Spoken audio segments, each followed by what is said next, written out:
You want to be an interior designer without necessarily going to college, and then how do you get a job? I talk about this all the time on here, and it's not a one and done answer because it really depends what kind of interior design you're trying to go into.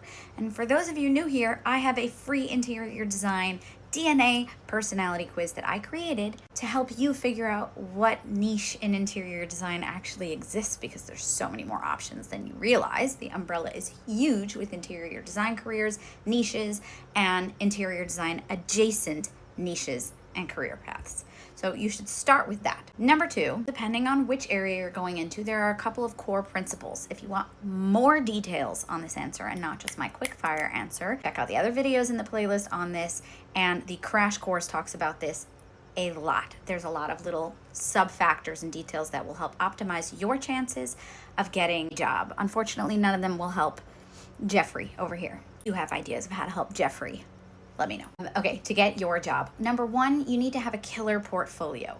That doesn't mean experience real life project photos. To find out more about how to have a killer portfolio, you can ask me in the comments and I'll try and do another quick fire video on that, or you can find them on the playlist, or you can take the crash course, which still has an active 30% off discount code before the price goes up again, but that discount code is expiring shortly. So if you want the code, put help in the comments and I will give you that code.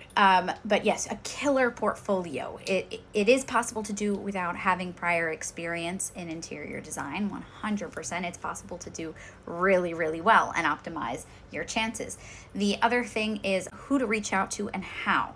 I've had so many people in the comments with degrees even saying that some of them gave up on their dreams of an interior design career, which is heartbreaking, because they were looking for a job for over a year and couldn't find anything. And while I don't have access to all of their portfolios and resumes and what they did and how they did it, my assumption, my hypothesis is that they were not doing it the way I would recommend doing it to optimize their success, which again, I talk about a lot in the crash course. If you want to know more about that, you can let me know in the comments. I'll do a separate video on that. And then the last way to get a job is to remember, when this applies to, there's two different types of jobs. There's a job for another firm and there's getting a job as in getting a client. That is, you need to make sure that you are making it clear online why you are the expert. And yes, you will always be somebody's expert even before you have experience. I talk a lot about that in one of the recent videos I did, so if you want to scroll back and find it. But you will always be somebody's expert, and people will hire you based on feeling that trust and feeling understood.